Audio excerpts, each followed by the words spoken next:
Testing 1 2 3. Testing 1 2 3. Good morning, everybody. Welcome back to Crypto Warehouse. My name is Mike.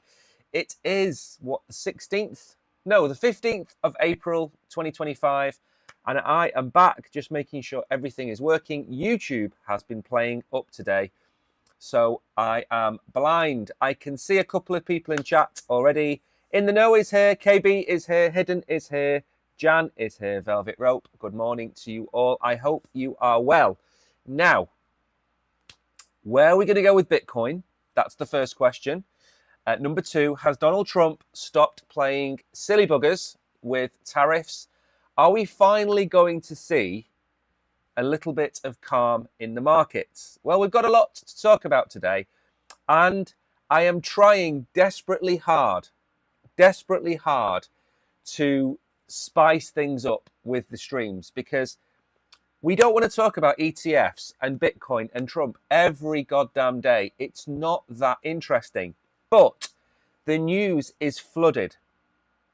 Imagine 6 months ago, we had content about Chainlink. We had content about Litecoin, about ICP, about Solana, about new projects. All of that has gone. Everybody is talking about the same things. And the one exception has been Mantra or which had a huge 98% crash or 95% crash on Sunday. That was the only thing that was any different.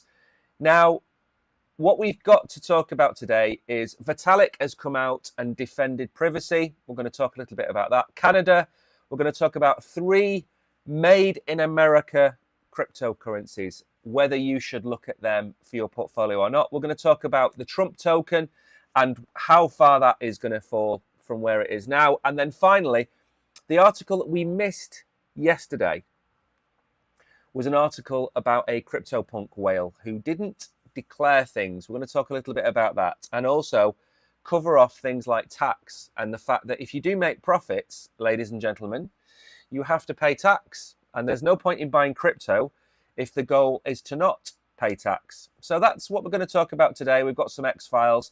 And we are going to look at the Bitcoin chart, because there's some prices I think we need to be aware of. So that's kind of where we are. I've done a few videos in the last few days as well, especially for the OGs, which I think, I don't know if I'm going to put them live. I think I'm going to keep them for the OGs, because at the end of the day, that's what I make the content for. Now, a few other things. I've put dog tired on here. That isn't me. I am not dog tired.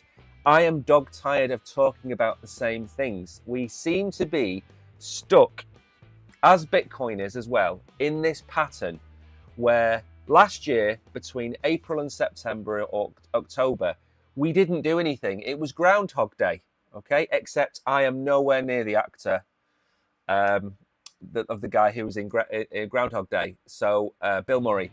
So I am not Bill Murray. You are not going to get a fantastic performance out of me, but I am here. I do show up, or I try and show up every day. So I'm dog tired of the same news. Now, the charts. Volume is low. 77 billion. Very low volume. Bitcoin is heading up towards 86,000. Low volume and a price increase, they are not the best bedfellows. Ethereum is back above $1,600. I think it was above $1,600 yesterday. XRP sitting nicely. I think the next move for XRP is $2.50. I said that yesterday as well.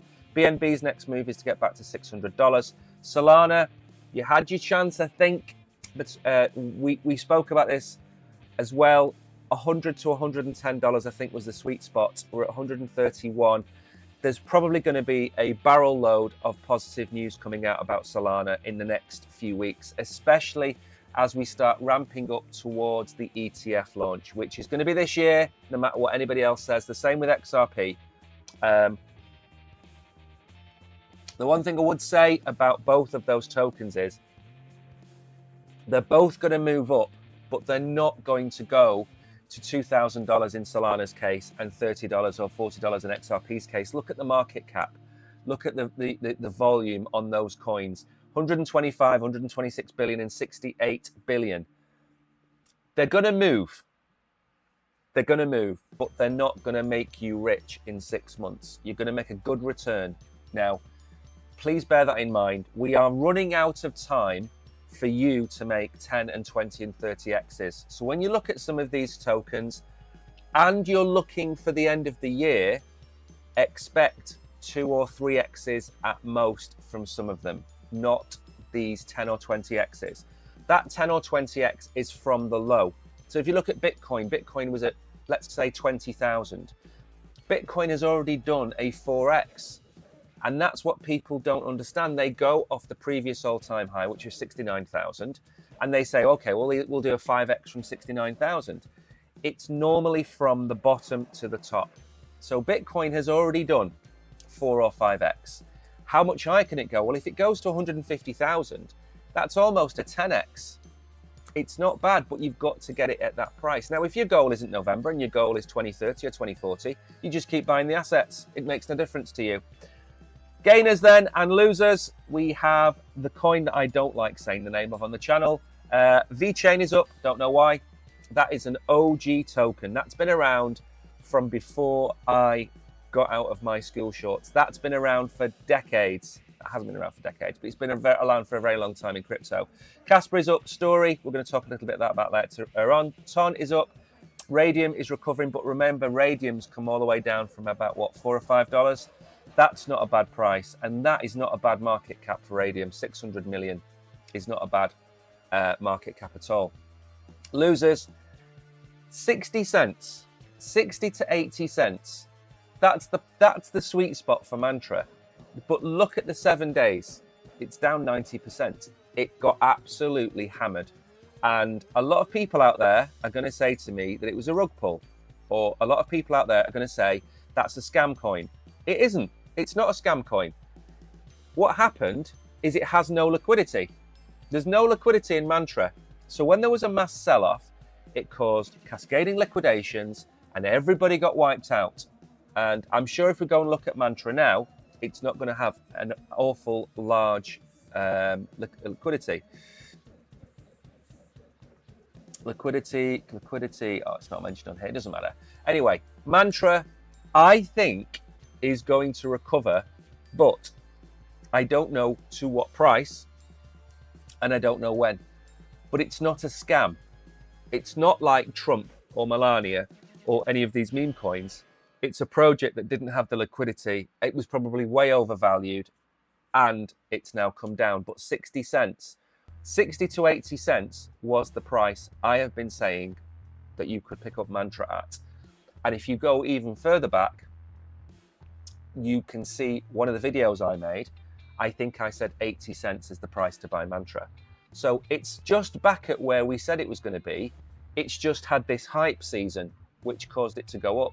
Anyway, I don't think it's dead. I think if you hold some Mantra, you've got two choices. If you bought it in the sweet spot, which was the 60 to 80 cent range, then you break even or you're down a little bit.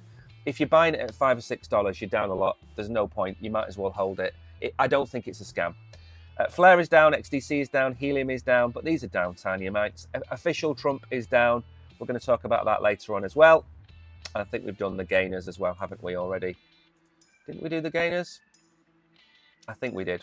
So let's move on with some X-Files. Snippets of information from around the wonderful world of Elon Musk's X.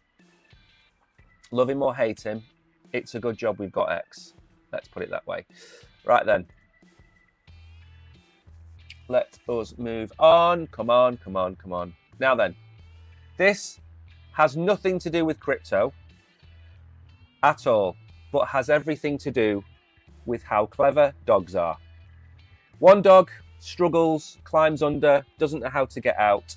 The other dog, OG dog, big brain, 4D chess dog, decides, I ain't climbing under anything today, and walks through. That is your light-hearted tweet of the day. Moving on now, and again, one thing you will maybe pick up from me is that I was a big fan of Trump in this election because of who he was up against. What I'm not a fan of is nepotism, really, even though I stream with my son. That's a little bit different. We're both starting off at a level playing field. Eric Trump isn't really anybody. And he's going to go and talk at Token 2049 in Dubai. Now, the funny thing about Eric Trump was he tweeted when Ethereum was about $2,500. Now's a great time to get into Ethereum. Ethereum's now $1,600. He's not the person you should be listening to. Now, is he a mouthpiece for his dad? Yes, of course he is. His dad can't go to these events because as president of America, he's very, very, very busy trying to hide money and steal money from Democrats, whatever else it might be. But I'm not a fan of this kind of thing. Now, Donald Trump Jr. is a little bit different. He's a different kettle of fish, and he has done other things in the past which do give him a little bit of credence. But Eric Trump he's only there because of his name at the end of the day. Now, again, I'm going to call it as I see it. And I wouldn't go to Token 2049 to see this man. If Vitalik was talking, Michael Saylor was talking, anybody, Charles was talking, I'd be there. I'd love to go. Not Eric Trump. I mean, come on, seriously? It's like these husbands and wives of famous people. The First Lady, for example, she's just happens to be married to the President of America. She didn't get elected, but if you look at Michelle Obama, she walks around the country like she's the Queen of America. You're just married to the husband who's the President of America. I'm not saying that's a bad thing. Of course, that's not a bad thing if they do good. But some people haven't been elected, and they're not there based on anything other than the fact that they're married or in the same family. Eric Trump just so happens to be the President of America's son.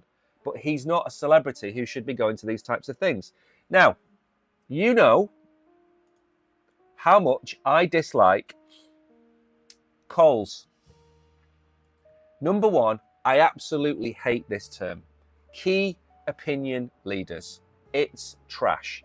These are your streamers that you watch on the internet. These are the people on YouTube. These are the people on your favorite crypto platform. These are the people on Twitter who are telling you to go out and buy Eloni, Doge, Mars tokens. There was a study done by CoinGecko, probably the second biggest price ticker website behind CoinMarketCap.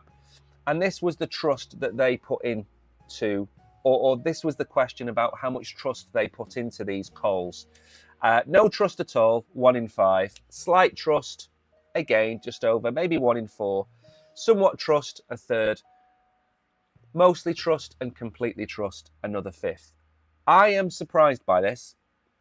This has clearly been asked of the family members of these key opinion leaders, because I would hazard that I am sitting somewhere between slight and no trust.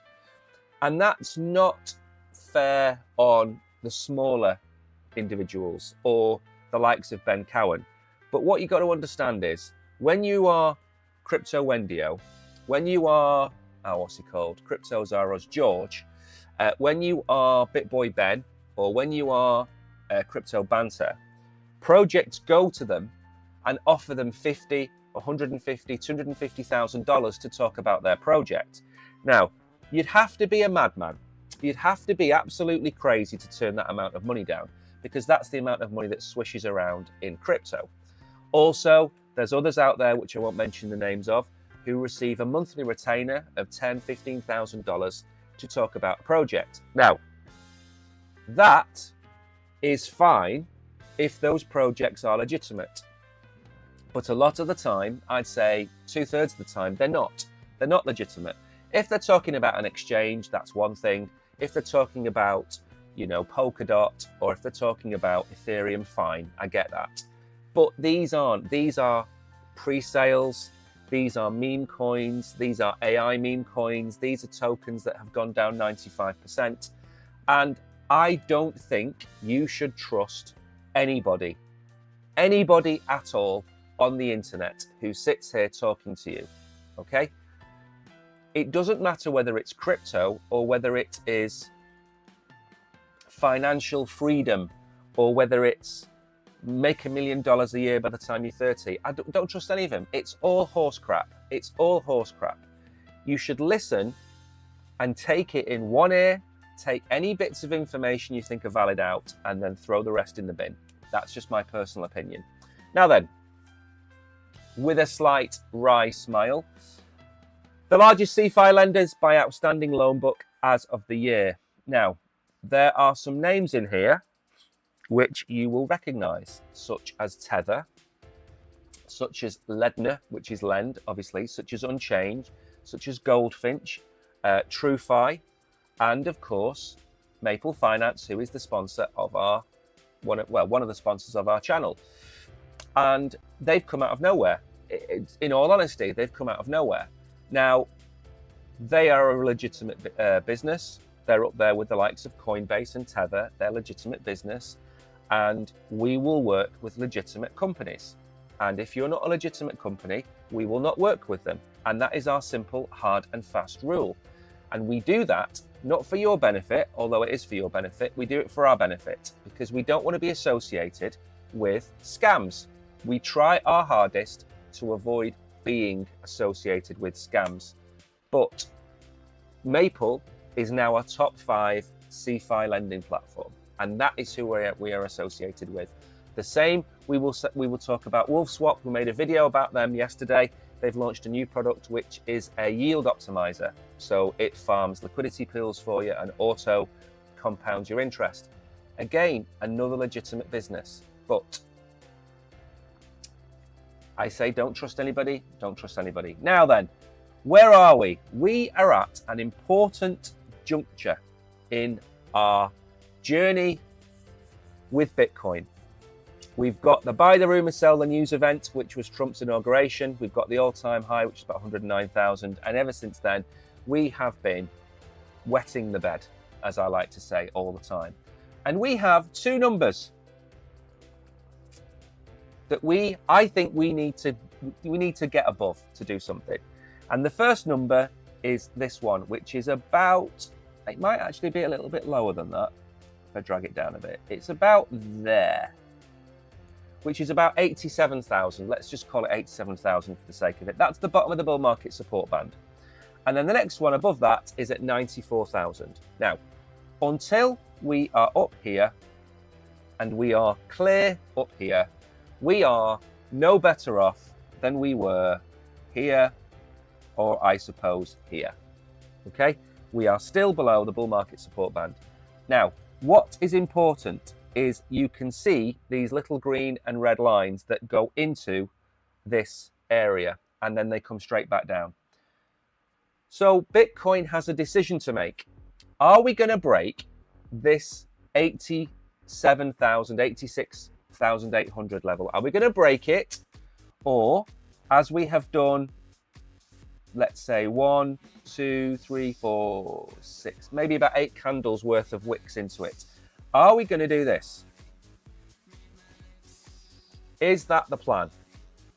Are we going to go into it as we've done before and come back down? I don't know. I was bullish yesterday. I'm still bullish today. The longer we go on without Donald Trump saying anything, the more bullish I will be.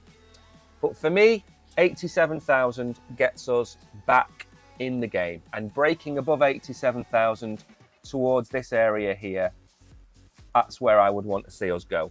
And I'm not saying we're going to wick straight up from where we are today towards 94,000. Of course not.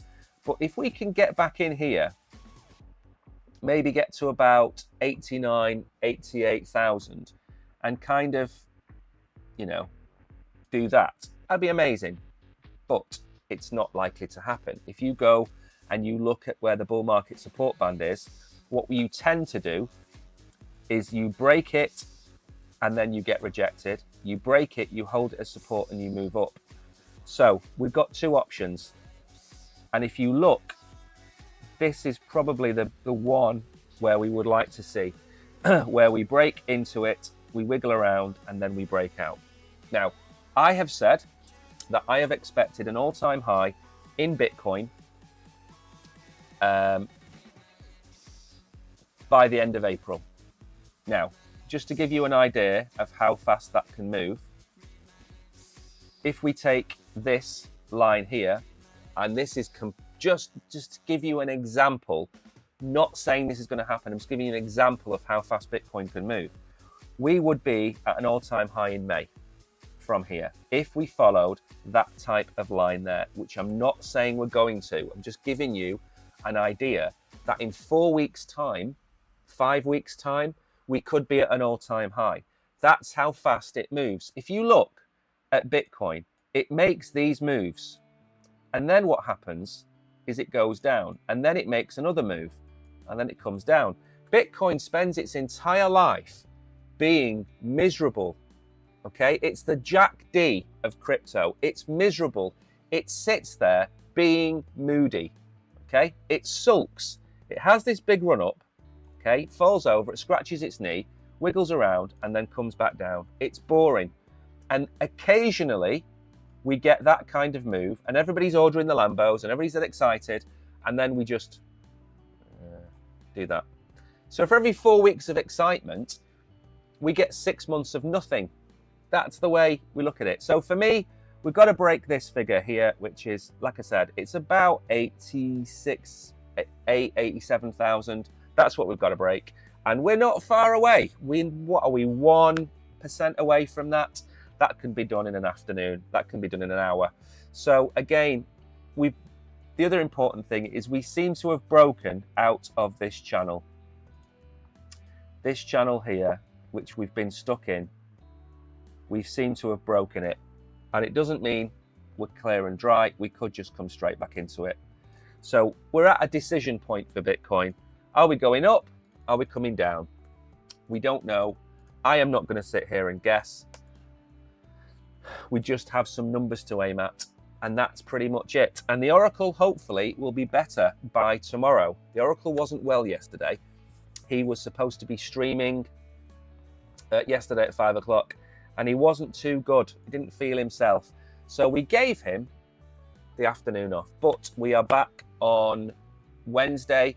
We have our Chronos night where we'll be giving away some NFTs. We're going to be giving away some tokens, and we're going to be talking about 4 projects in an hour. So it's going to be a packed show. I hope you can all make it. Now then, this, for me, this is the big bit. This is the big news. If I was to pick one thing that's going to put Ethereum back over $2,000, maybe even towards $2,500, it is this. So for those of you that don't know, staking is like putting your money into a savings account. But instead of putting your money into a savings account, you're putting your Ethereum into a proof of stake validator.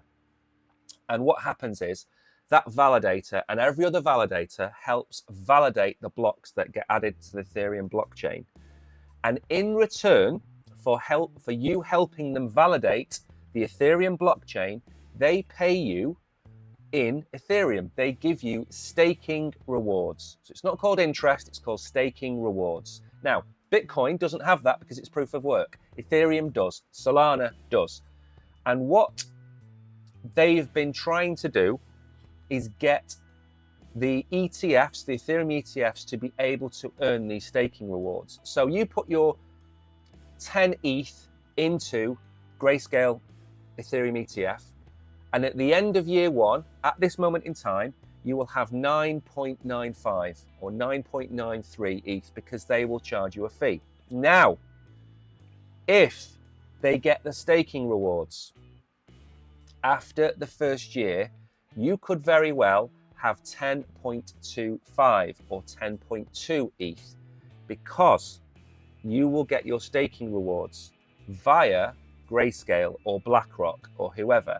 Now, Grayscale will then take your fees out of your staking rewards. So it's a win for you, and it's a win for Grayscale, and it's a win for BlackRock. Everybody wins with this, but it wasn't allowed when it was approved last year. So the delay is potentially until October this year. Now that is an absolute kick in the teeth.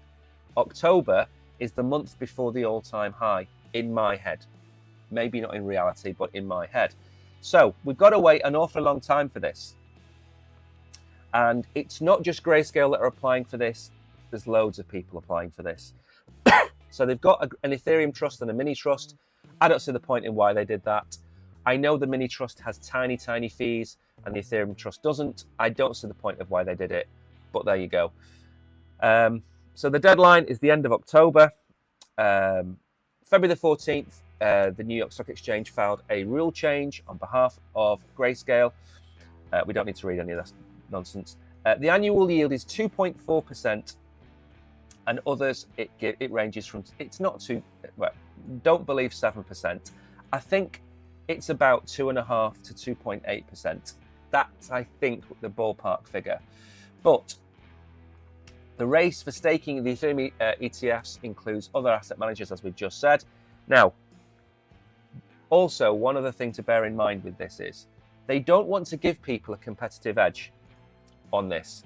So if you give it to Grayscale on Monday next week, for example, you can't then delay BlackRock for 3 more months because it gives Grayscale a competitive edge, and that's unfair. In a market that's trying to be balanced, it's unfair.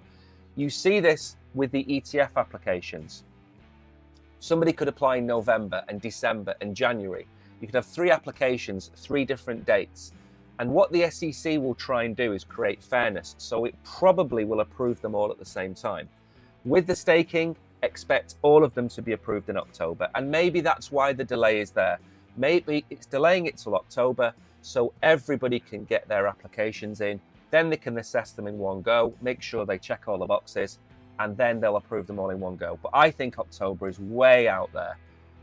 I mean, we could have an absolute humdinger of an October, because if the staking ETFs go live for Ethereum, we are likely to see the XRP and Solana ETFs also in October. So October could be, face melting. It could be absolutely massive.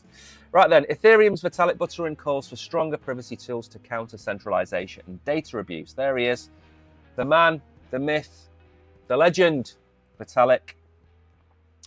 I was once told off by a viewer for saying bad things about Vitalik.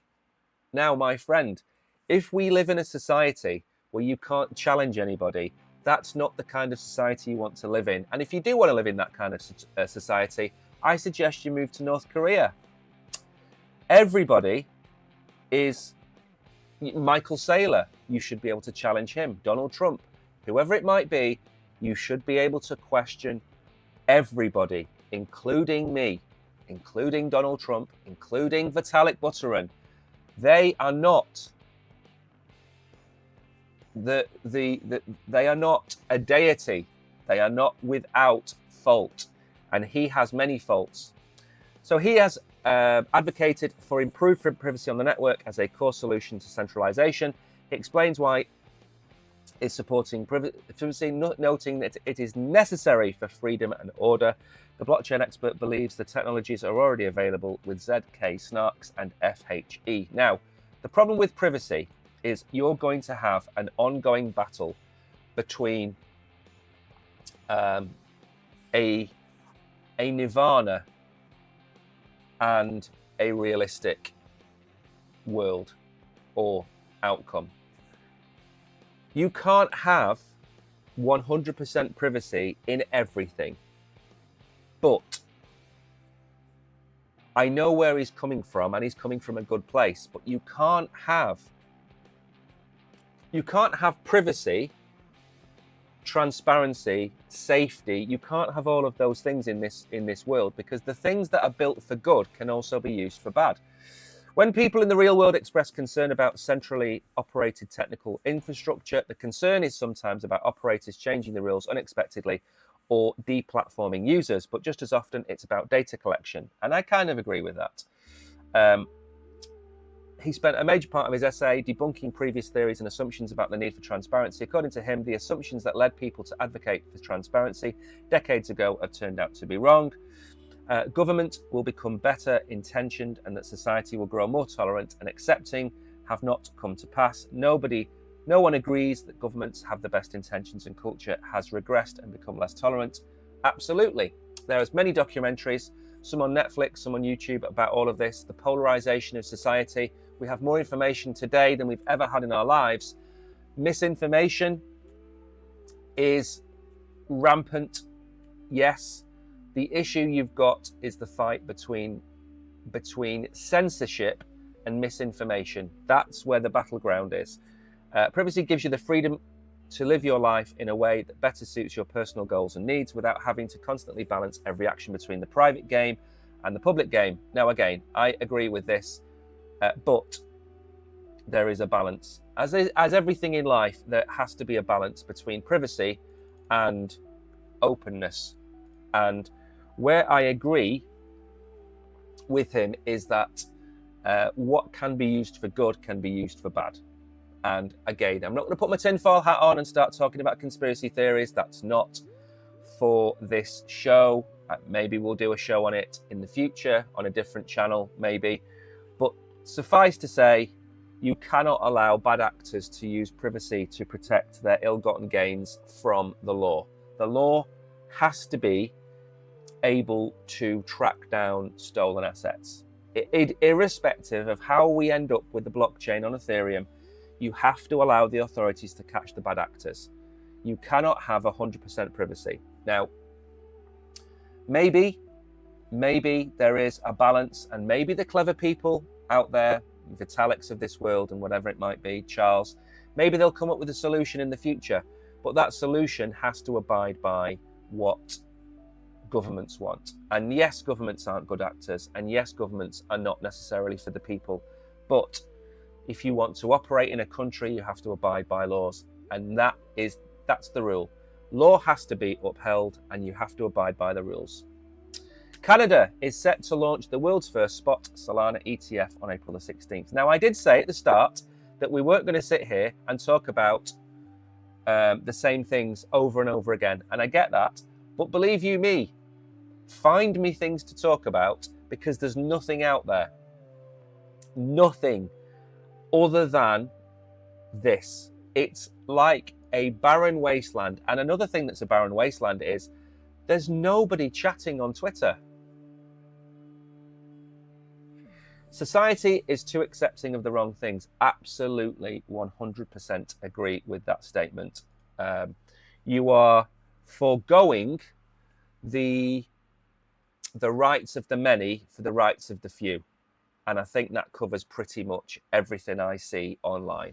And I am a big advocate of fairness. For those of you that like horoscopes, and I'm not a big fan, I am Libra and I like balance in the world. And balance between rights of contrasting people is something I try and do. That's why I always show you different opinions to mine, so then you can make your own mind up. I can read you an article where somebody is diametrically opposed to what I'm saying, so you see both sides. That's the point. That's why I say don't trust one individual, don't trust any individual, take the bits out of what they have to say. A great example, and this one's for Packer. Gary Neville and Jamie Carragher are two of the UK's most expert commentators. And they had predictions for this season in football, because they are the experts, just like Crypto Banter is an expert. And Jamie Carragher said that Nottingham Forest would get relegated, and I believe the third. They said that Man United would finish 5th, and Man United are 16th. The experts, in speech marks, are not experts. They're just people that are put in front of a camera and told to talk. And some of them might do their research. Yes, I'm not saying they don't, but at the end of the day, everybody is fallible. Everybody gets things wrong. Everybody. And the problem is that when you come to crypto and you listen to somebody talk about ETFs and proof of stake, and you listen to people talk about all these weird and wonderful things, you think, oh, wow, this guy's so clever. He knows what he's talking about. I'm going to go and buy his Gotius Maximus coins. I'm going to go and buy, what other ones happened like that? The Melania coin. I'm going to go and buy all these tokens. And then 6 months later, you've got no money left because all of these coins have gone to zero, and you watch one of their streams and they're talking about the fact that they sold 5 months ago. But they didn't tell you they sold 5 months ago, did they? No, because you were their exit liquidity. Canada set to launch the world's first spot Solana ETF. The headline is bigger than what's going to happen. This reminds me a little bit about when Canada said it was going to dump all of the American treasuries and bonds, treasury bonds, gilt bonds, whatever they're called, T-bonds. And then somebody found out that Tether hold more T-bonds than Canada does. And Canada is a very, I mean, don't get me wrong, Canada's a lovely place, lovely people. But when these things tend to happen, it's like a damp squid. This is going to generate no business. This is going to generate no massive volume. Why? Because Bitcoin ETFs went live over there, the Ethereum ETFs went live over there, and they did a few $1 million. $16 million, was it $18 million? It doesn't mean anything. It really doesn't. I know Brazil are going to launch their ETFs as well. It's peanuts. It's absolute peanuts, but it's a good headline. The world's first spot Solana ETFs. So Polyev or Carney can come out and say, look at us guys, we are the best in the world. We are fantastic. We're going to charge you all these carbon taxes, even though there's more trees than people in Canada, but we're going to tax you anyway. And that is Canada in a nutshell. So great for Canada. It's going to make zero impact. In fact, I don't even know if there's anything down here.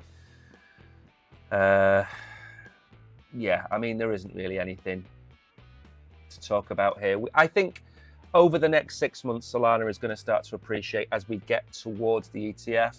But I mean, really, it's just not. It's a nothing burger. It's a good headline, don't get me wrong, but that's pretty much it. It's a good headline. Right then, let's move on to talk about something which doesn't involve ETFs. Otherwise, we'd have to change our channel name to Crypto ETFs or ETF Warehouse, something like that. I don't know. Good morning, Tariq and Turbo. Who was promoting Turbo? Somebody, maybe it was you in chat, used to talk about Turbo, and I don't think I've ever really looked at it. I don't think I have anyway. Right, top 3 made in USA coins for the 3rd week of April. Why is this important? Right, just a quick recap. There is a rumor, and at this moment in time, it is a rumor, that coins that are based in America will be subject to 0 rate taxes on the profits. That is the rumor. Now,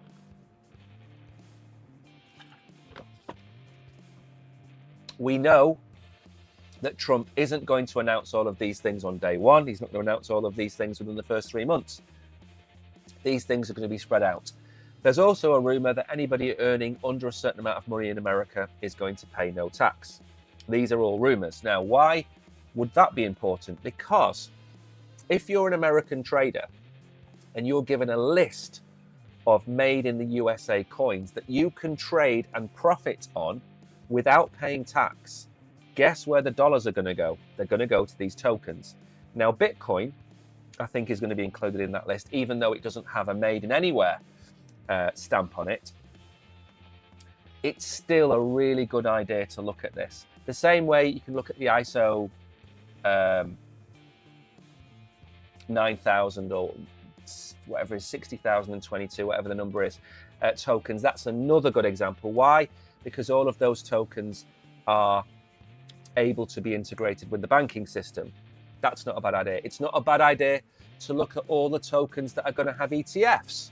Solana, XRP, maybe Cardano, Hedera, Ethereum, obviously, Bitcoin, obviously.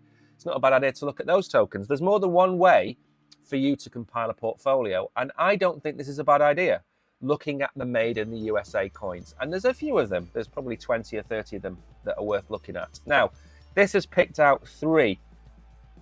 So let's see what it's picked out in order. Solana, absolutely 100% categorically yes on Solana. I think the more months that go by, the bigger that Solana grows, the more TradFi that comes to Solana, the more acceptance that Solana gets, and also most importantly, the fewer and fewer pump and dump scams that come to Solana, the more that I think it's going to get validation from the powers that be and TradFi. So absolutely, I believe Solana is a token that you could probably hold for the next bull run. If we're looking at tokens that are going to be here next bull run, which is 2029, certainly Bitcoin, certainly Ethereum, and I think certainly Solana. I think maybe a year or two ago, it was still a bit iffy, but now I think Solana is positioned as an actual blue chip. In the past, the blue chip was Bitcoin, and then the rest. And now I think if you had to pick 4 tokens and only 4 tokens to hold for the next 10 years, I would pick Bitcoin, Ethereum, and Solana. And then for me, it would be a toss-up between XRP and Cardano. And if Cardano correctly teams up with Bitcoin, then it would be Cardano. They would be my 4 to hold for 10 years. Cardano, Solana, Ethereum, and Bitcoin. If Cardano takes too long, struggles, it doesn't work properly, whatever else it might be, I'd put XRP in. XRP's got all its fingers in every pie, whether it be CBDCs, stable coins, the banking system, cross-border payments, payment providers. It's just everywhere. Right then, so Solana absolutely, definitely would be part of mine. Next, Ondo. Now, there is a chance that some contagion will come from the Mantra fallout, the collapse of Mantra. But I said in Telegram today, this is not a collapse because of the token being rugged. So far as we know, this is a fault of the fact there was no liquidity. But the problem with real world assets is it's quite a massive niche. It's quite a big group of assets. Now, within that, you've got Ondo, which deals with American treasuries and a yield-bearing stablecoin. So it has a stablecoin, $1, that you can buy and hold, and it will go up about 4.5% a year. That's Ondo. Mantra was a platform for onboarding real-world asset projects. So it's a completely different business model. Then you've got the likes of Maple Finance, who, of course, we are partnered with. They are a centralized traditional lending platform where people can borrow against their Bitcoin or their XRP or whatever else it might be. They have a yield-bearing stablecoin themselves. They're partnered with CoreDAO on Bitcoin. So even though they're 3 completely separate projects, because of what happened with Mantra, there's a chance that there could be contagion, a very slight chance. Another good example was DeepSeek. When DeepSeek came out, and that turned out to be an absolute damp squid, it floored the price of all the AI tokens. And I don't believe some of those AI tokens should have been devalued by 95%, because the ones that I looked at have real world value. So Ondo absolutely would be one of my picks. It's got about $1 billion, $1.5 billion TVL. Maple has about $1 billion or 950 million in TVL, so they're similar size. But Ondo, if anything, is struggling at about, I'd have said about 115, 110. That's what the price it's struggling to break. It's sitting below the $1, and I was buying it at $1 and $1.05 and 95 cents and 90 cents. That's about the price I was buying it at in November or December, and it's still at that price now. I don't think, unless there's a massive market correction, that we're going to start heading towards this price. So I think it's a good price, Ondo. It's a solid project.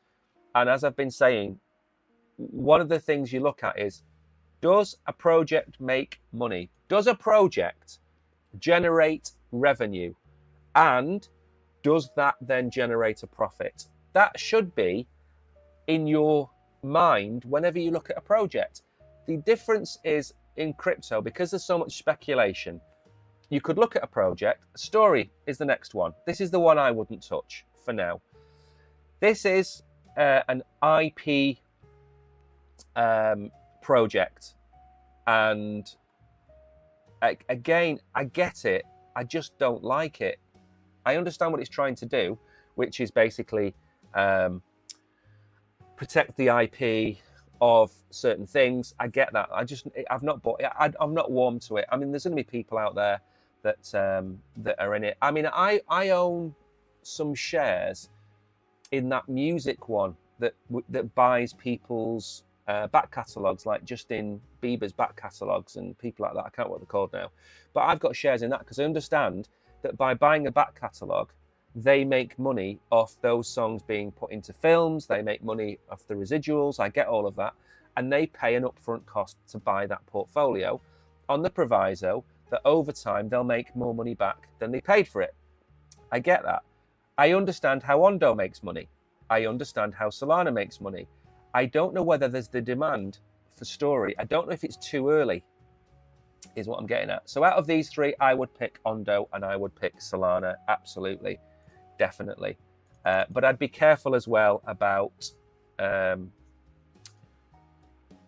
putting too much into one asset. We've seen with Mantra. Now, if you said to me last week, give me 3 real-world asset projects to invest into, as in buy the tokens of, I would have picked Ondo. Of course, I would have picked Ondo. I would have picked Syrup because I've spent hours researching the company. And I would have picked Mantra. Absolutely. I do think it was overvalued. I still think at $4 or $5 it's overvalued. At 60 cents, it's not overvalued. It's a solid business. I understand how it works. It doesn't make as much money as Maple, and it doesn't make as much money as Ondo. That's the key. The revenue model is not there because it only went live in September last year. So just because it's gone down 90%, I'm not going to change my opinion on a project. The same way I love Star Atlas, I think the Atlas token is terrible because of the emissions of it. You can love a project and not love the token. And I don't love the fact it's gone down 90%, but I still think Mantra is a good token. And it's just been an opportunity for everybody to go and bash it, and I'm not a fan of that either. Now, Athena, I'm not a fan of Athena either. They've partnered with RE to connect crypto with trillion-dollar reinsurance market. Holders of Athena's USDE and SUSDE stablecoins will be able to lock tokens as reserve assets in order to earn 23% API. Again, do we never learn? Do we never learn? Anything offering you 23% on a stablecoin, in my opinion, is going to lead to you getting wrecked. These are all good things in a bull run. When the price of Bitcoin is going up, and the price of Ethereum, and the price of Solana, and the price of everything else is going up. Now, obviously, we've been in a correction for the last few months, but in general, Bitcoin was $20,000, a year and a half ago, maybe.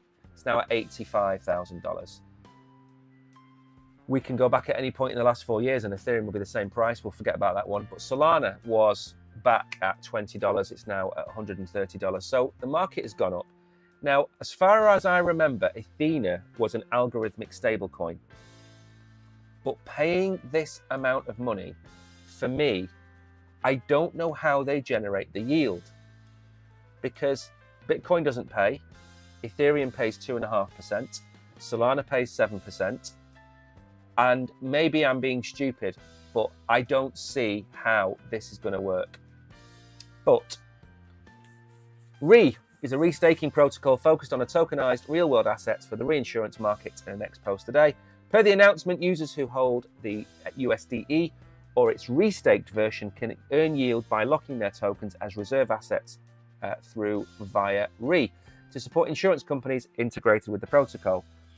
RE holders can earn higher yield with boosted Athena rewards and RE rewards backed by the 1 trillion reinsurance market. According to an X-thread from the reinsurance-focused RWA platform, RE will use SUSDE provided as collateral to underwrite health, property, business and climate insurance that transfer their risk out to third parties such as RE. Now, again, I also had shares in a company that did this type of stuff, and I can't remember what they were called. Again, I can't remember what they were called.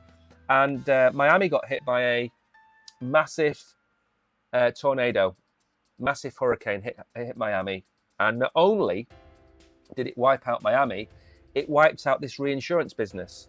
Absolutely wiped them out, cleaned them out, because the returns that you can get on investing into insurance are really high. You can get 8 to 12% a year on insurance businesses and underwriting.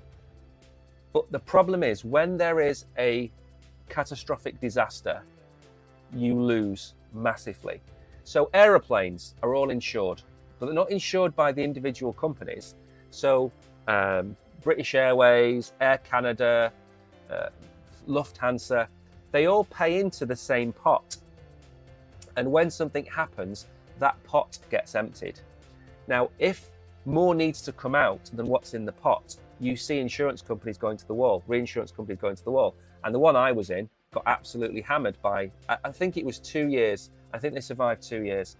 So using your funds as collateral is really, again, not a good idea. Now, I don't know why everybody likes Athena, because paying 18 to 20% APY on the stablecoin and then connecting it up to reinsurance, it's like they've got a death wish. It's like live fast, die young. I just don't see why it's something you would look at. But again, I'm not going to try and put you off, really. So these are the different assets that we are in. Factoring is another one. I mean, factoring is such a scam. There was another scam that I luckily didn't invest in, which had factoring facilities in Brazil, America, the UK, and somewhere else. And one day, they all got raided on exactly the same time. 4 different countries all got raided, everybody got arrested, and they were paying 15%. So you put $100,000 in, they pay you 15% a year, and they pay you every month. It was just a racket. It's like a Ponzi scheme. The money goes in, and then you get paid out of other people depositing. I am so not a fan of this. But again, that's just my opinion. You can go and stick $1,000 into USDE and make yourself $15 or $20 a month if you want. It's not up to me. It's not up to me. I do not sit here to give financial advice. All I will say is I'm never going near it. I think I covered this in a video. I made a video about Athena, and at the time I said this is not a token that I would buy. And I think it's a ticking time bomb. And it's not going to go off today, but if we've got the recession coming in 2026, like all the experts are predicting, then when the price of crypto assets comes down, that's when your algorithmic stablecoin could depeg. So you think it's great because you've got $1,000 earning $15 a month. But if it depegs, then your $1,000 might become $800 or $700. And then all that interest that you earned doesn't make up for your lost capital. Buy, or not buy, hold in Tether, hold in Circle. They're your 2 safest stablecoins. We've talked to you about 2 of the stablecoins in the last 2 weeks that are both depegged. And yes, they'll probably repeg over time. Of course they will. Most of those ones were backed by real money. Algorithmic stablecoins I've got a massive problem with because I think at some point they're going to go bump. Now then, Trump crashes ahead of its first token unlock. I said a few weeks ago, if there was only going to be one survivor from this political meme season that we've had, it was going to be the Trump token because it's connected to Donald Trump. And I think he mentioned it at one point. But the other side is Melania and Trump and a few others, they had about 90% of their supply locked. And it's starting to unlock. And the price is going to absolutely dump. Okay? So it's gone under $8, days ahead of the first token unlock, with 330 million of assets going to the team. The unlocks in the next few months may create selling pressure, but traders are still reluctant to open short positions. Trump whales are still selling ahead of the unlock. Again, with any unlock, for example, was going to have a big unlock this week and next week and then next month as well. So maybe the Sunday sell-off of was to front run the unlocks of Maybe this sell-off of Trump is to front run this unlock. But an unlock doesn't mean any of this is going to be sold. If you look at XRP unlocks, what is it, $1 billion tokens a month, and the majority of that goes into the treasury. The only the only time it didn't happen was last March or last April, where they sold $100 million to pay the fine. I think it's the only time they've ever really sold. The rest of it goes to the treasury. So an unlock does not mean a sell. It means that those tokens that were for the VCs or the team, they were locked until a certain date, and they've been unlocked to basically stop the team selling on day one. Now they've got all of those tokens. I would expect some to be sold, yes. But maybe not all. Maybe not all. And again, I wouldn't be looking at this. It's just an example. I mean, look at that. That's one person's sell. That's a lot of sells. That is not bad. Anyway, let's move on. This was the article we were going to cover yesterday, and we ran out of time. And today we have got 5 minutes to go through. It's plenty of time to talk about it. Remember, if you have questions, ask away in chat. The chat is or tends to be quite quiet. I don't mind being interrupted with questions. If you've got a question about something, ask. Mags the other week, he said, can you have a look at, what was the token? Whatever Mags asked to look at. And I went and looked at it on the following day's stream. It was, I can't remember what the token was now. But anyway, if I can answer you today, I'll answer you today. If I can't, I'll answer you the following day. It's as simple as that. Now then, CryptoPunk Whale pleads guilty of hiding 13 million in profits from the IRS and faces up to 6 years in prison.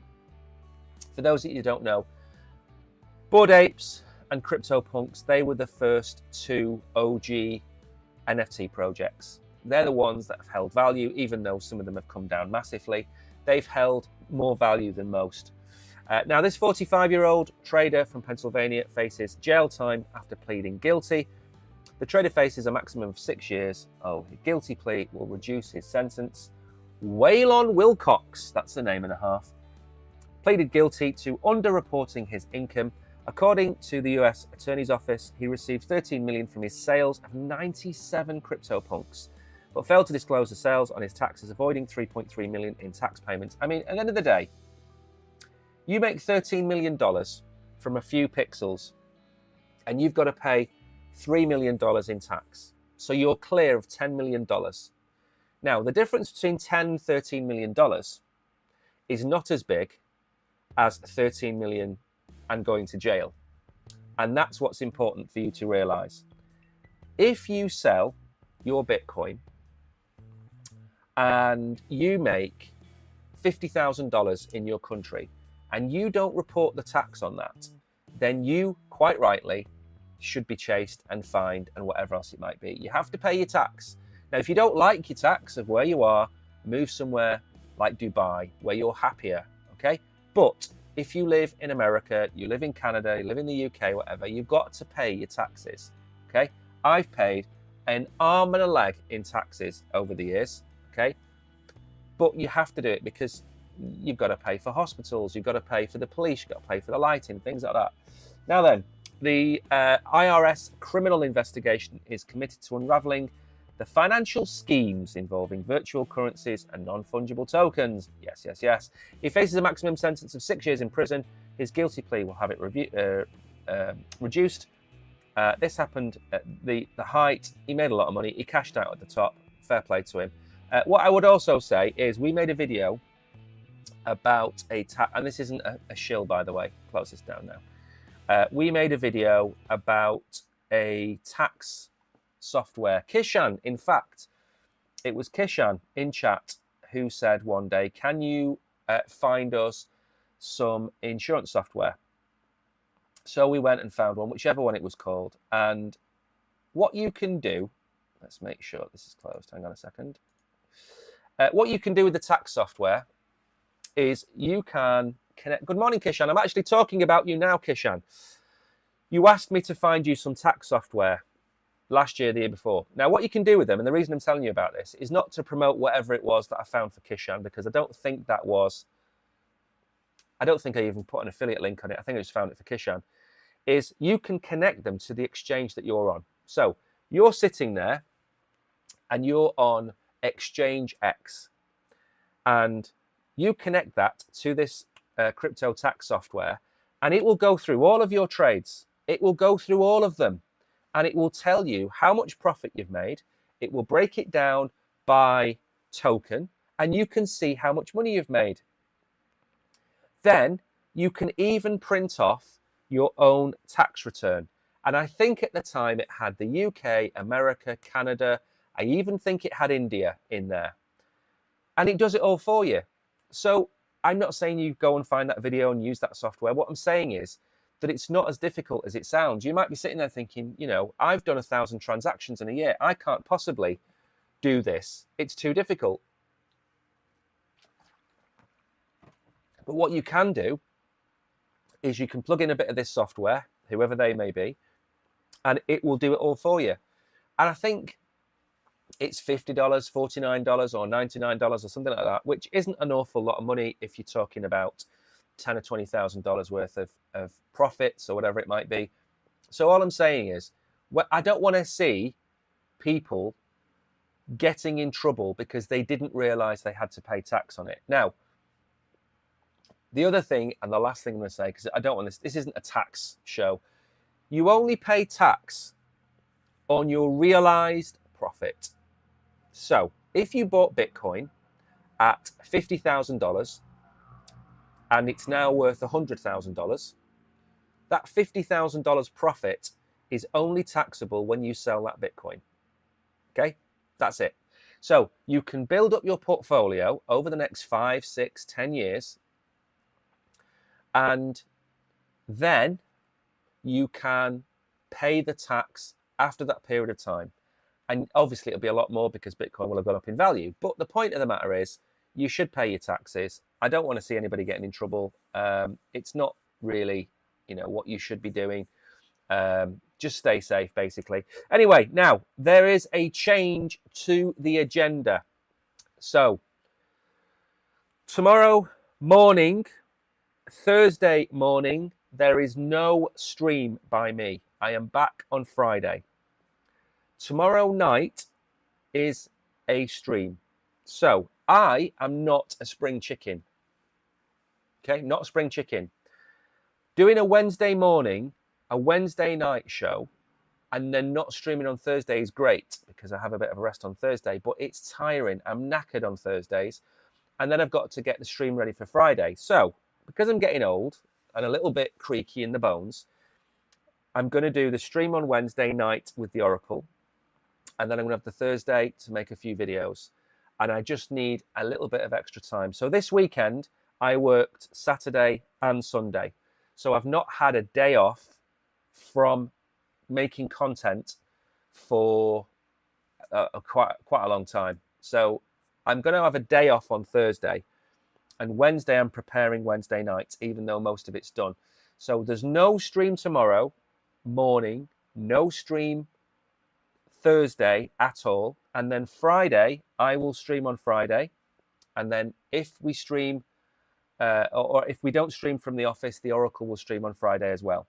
So there's still going to be 5 streams this week, just not the same one. And I just need a bit of a break. Anyway, thank you everybody for tuning in. Thank you, Kishan, Eugene, Tariq, Jan, everybody else. Thank you all for coming. See you tomorrow night, 7 p.m. Central European time. Now, if you're watching, Jan, still watching, it's 6 o'clock in the UK. You can tune in. It's an interactive quiz. You play through YouTube by typing numbers in. It's dead easy. Anyway, take care, everybody. See you all Wednesday night.